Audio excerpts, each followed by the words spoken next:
So the Scottish Government could give you £10,000 towards the purchase of your first home, but if you don't understand how it works, it could end up costing you thousands of pounds later on. With the first home fund coming back, now is a good time to recap what shared equity is. And trust me, a lot of first-time buyers don't understand it. You just have to go and check the video I've done on the first home fund and you'll see a lot of comments about this, and I've had loads of messages about it as well. So in Scotland, there's two main schemes that are going to help first-time buyers. We have the first home fund and then we have Lift. With Lift, the government are going to give you up to 40% towards a deposit on the purchase of a new home. And with the first home fund, you'll get up to £10,000 towards a deposit on a new home. Now here's the point that most people miss, and it's getting misrepresented a lot just now.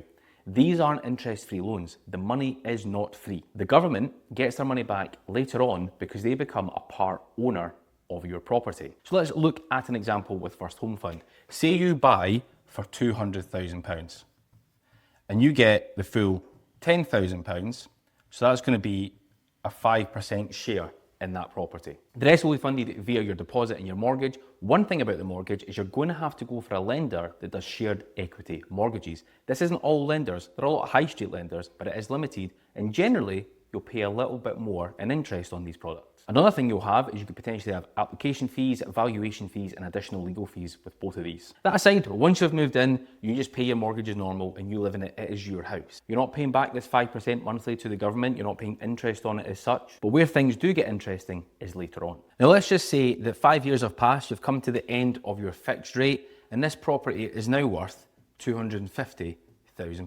You've got a couple of options here. Now, with an ordinary mortgage, you'd either just look at remortgaging, potentially moving to another lender and getting a better rate. You could look at a product transfer, which is staying with your existing lender.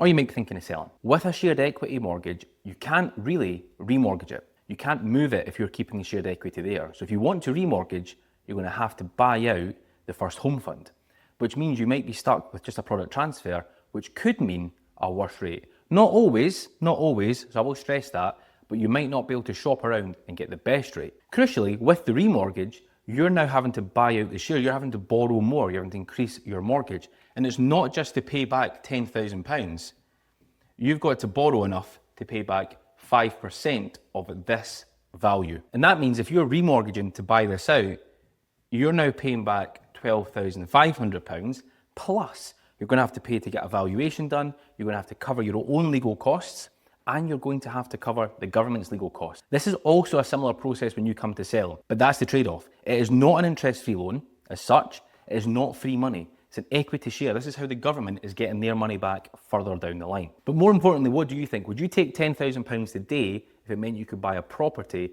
knowing that you might have to pay back more in the future?